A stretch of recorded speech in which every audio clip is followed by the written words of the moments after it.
There exists, in the hidden architecture of the natural world, a form of life so sophisticated, so ruthlessly efficient, that it has mastered the ultimate art of survival, not through strength, not through speed, but through absolute dominion over the bodies and minds of other living things. These are the parasites. And they are, perhaps, the most perfect expression of biological strategy our planet has ever produced. When we think of monsters, we imagine creatures of teeth and claws, predators that hunt and kill with brutal immediacy. But the true monsters of nature operate with a precision that makes conventional predation look primitive by comparison. A lion kills its prey in minutes. A parasite can control its host for years, rewriting the very software of another creature's brain, transforming independent organisms into biological puppets dancing to evolutionary strings they cannot see or comprehend. This is not science fiction. This is the reality unfolding in millions of bodies across the planet at this very moment. In the forests, in the oceans, in the soil beneath our feet, and yes, within our own bodies, parasites are orchestrating transformations so complete, so thorough, that the line between self and invader dissolves entirely. Consider the jewel wasp, an insect no larger than a grain of rice, whose hunting technique reveals the terrifying elegance of parasitic strategy. When this wasp encounters a cockroach, it does not simply kill.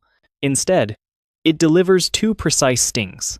The first immobilizes the front legs. The second, injected directly into the cockroach's brain, targets specific neural clusters with surgical accuracy. The venom does not kill. It does not paralyze completely. Instead, it performs something far more disturbing. It removes the cockroach's will to escape. The cockroach remains conscious. Its body functions normally. But the desire for self-preservation, that fundamental drive that defines all living things, simply vanishes. The wasp then leads the cockroach by its antenna, like a dog on a leash, to a burrow. The cockroach follows willingly. There, the wasp lays a single egg on the cockroach's abdomen and seals the chamber. When the larva hatches, it feeds on the living cockroach for days, careful to keep its host alive, eating non-essential organs first. The cockroach, still capable of movement, does not flee. It has become a living nursery, its autonomy stolen by molecules, so precise they might as well be lines of code rewriting an operating system. This is not mere predation. This is biological engineering at a level that defies our comfortable understanding of how life operates.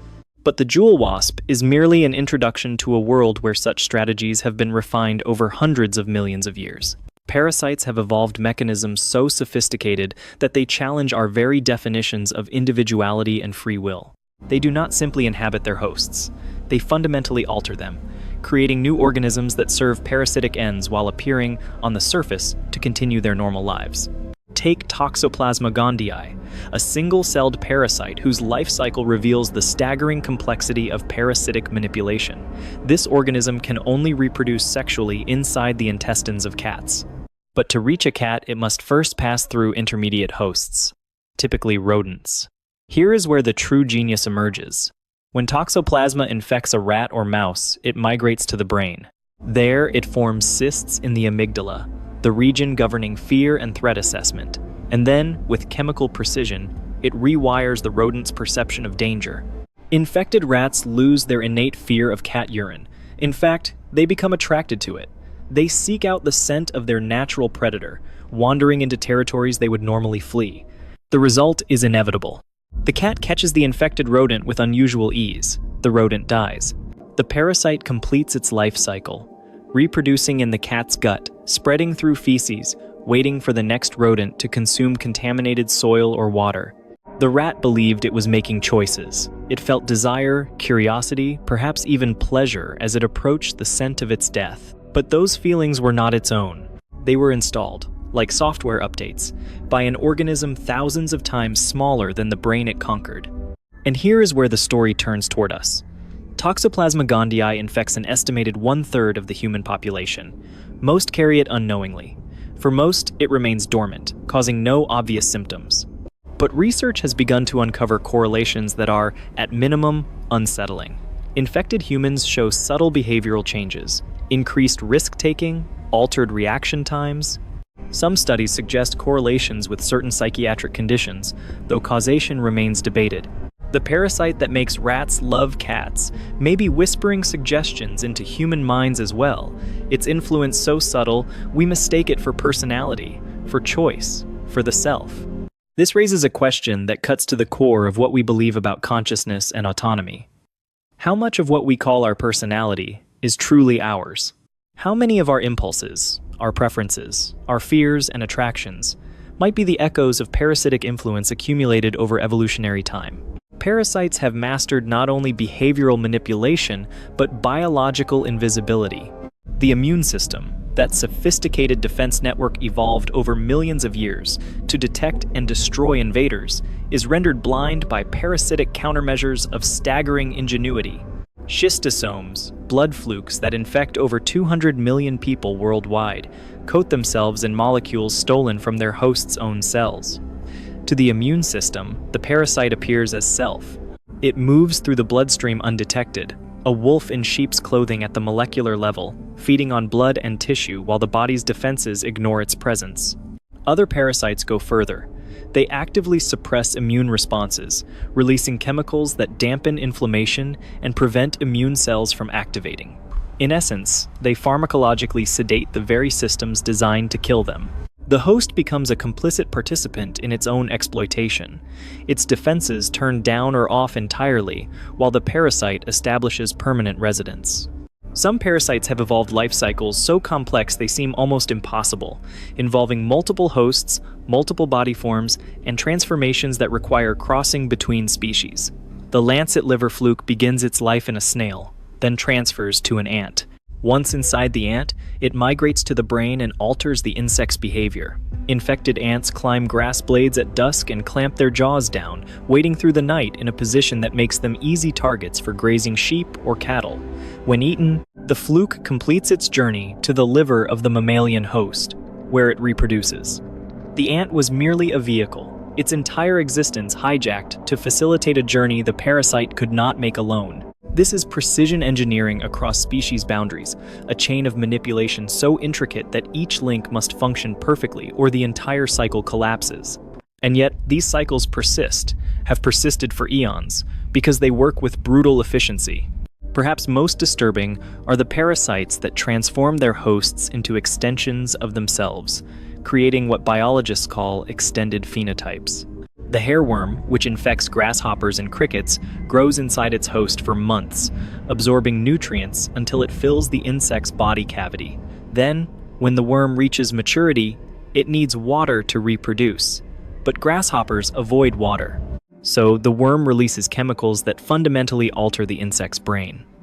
The grasshopper becomes drawn to light, reflecting off water surfaces.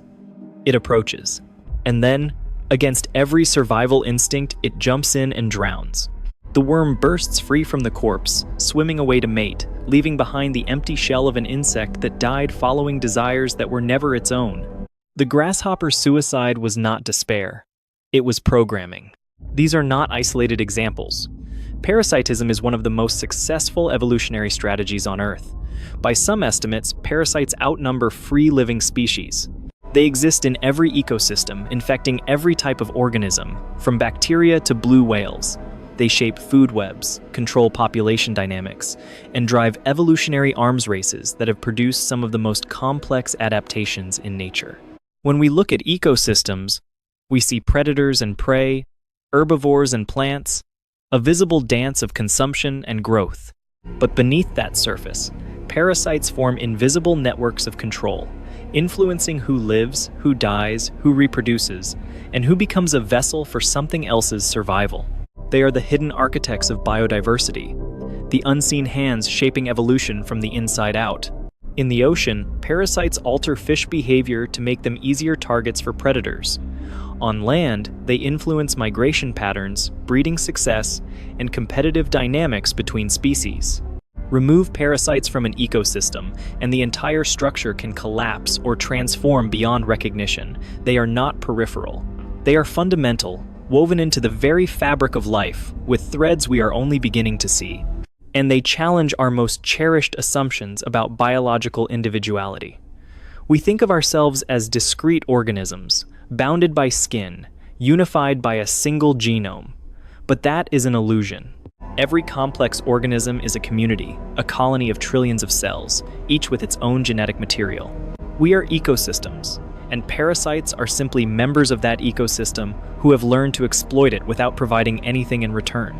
Or have they? Some parasites, over evolutionary time, have become so integrated with their hosts that the relationship has shifted from pure exploitation to something more complex. Mitochondria, the powerhouses of our cells, were once free-living bacteria that became parasitic and then, over billions of years, essential. Every breath we take is powered by ancient parasites that became partners.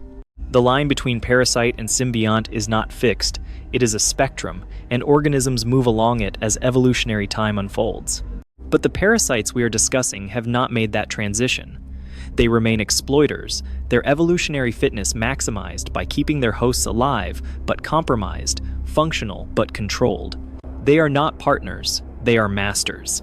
Consider the Gordian complexity of the malaria parasite, Plasmodium. It requires both mosquitoes and humans to complete its life cycle, and it has evolved to manipulate both. Inside humans, it hides in liver cells, then emerges to invade red blood cells, consuming hemoglobin and reproducing until the cells burst. Fever, chills, and delirium follow as the immune system struggles to respond. But at the precise moment when the parasite is ready to transfer back to a mosquito, it releases chemicals that make infected humans more attractive to mosquitoes. They emit odors that draw mosquitoes from greater distances. The parasite has turned its human host into bait, optimizing its own transmission at the expense of human suffering. Inside the mosquito, Plasmodium performs an equally impressive manipulation. It makes infected mosquitoes more likely to bite multiple people, spreading the infection further. It reduces the mosquito's ability to sense satiation, driving it to feed again and again. The mosquito, like the human, becomes a tool, its behavior rewritten to serve parasitic reproduction. This is orchestration across species, across immune systems, across radically different physiologies. The parasite is a conductor, and two entirely different organisms are its instruments, playing a symphony of transmission and survival. There is an alien quality to this, a sense that parasites operate according to logic fundamentally different from what we consider normal biology. They do not compete directly, they infiltrate. They do not overpower, they reprogram. They have found a way to survive by turning other organisms into extensions of themselves, living through borrowed bodies, reproducing through hijacked physiologies. And they have been doing this for longer than most other forms of life. Fossils reveal evidence of parasitism dating back hundreds of millions of years. Parasites infected the dinosaurs. They shaped the evolution of immune systems across all animal lineages. Every defense mechanism you possess, from antibodies to inflammation to the barrier of your skin, evolved in response to parasitic pressure. You are, in a very real sense, designed to resist parasites. And yet, they persist. Because for every defense, parasites evolve a counter-strategy. For every wall, they find a door. For every detection system, they develop camouflage. The evolutionary arms race between hosts and parasites is one of the oldest and most intense on the planet, and there is no finish line. Only an endless escalation, generation after generation, each side adapting to the other's latest innovation. In this light, parasites are not aberrations or evolutionary mistakes. They are success stories. They have solved the problem of survival in a way that minimizes risk and maximizes efficiency. Why hunt when you can be fed? Why build a body when you can borrow one? Why face the dangers of the external world when you can live protected inside another organism? Fed, sheltered, transported, all while that organism continues to function, unaware or unable to resist. From a purely strategic standpoint, parasitism is brilliant. It is survival refined to its purest essence, stripped of everything unnecessary, focused entirely on reproduction and transmission. Parasites are evolution's ultimate pragmatists, unbound by the constraints of independence, free to specialize in exploitation to a degree no predator could ever achieve. And perhaps that is what makes them monstrous. Not their appearance, though some are genuinely nightmarish under magnification. Not their effects, though those can be devastating, but their strategy itself, the violation of autonomy, the theft of will. the transformation of another living being into a vehicle for alien reproduction. We find monsters frightening because they threaten our survival. But parasites threaten something deeper. They threaten the integrity of the self. They suggest that the boundaries we imagine around our identities are permeable, that the thoughts we believe are ours might be influenced by invisible passengers, that the body we inhabit is not truly ours alone, but a contested territory where microscopic invaders wage silent wars of infiltration and control. This is not paranoia. This is biology. And the more we learn, the more we discover just how pervasive parasitic influence truly is.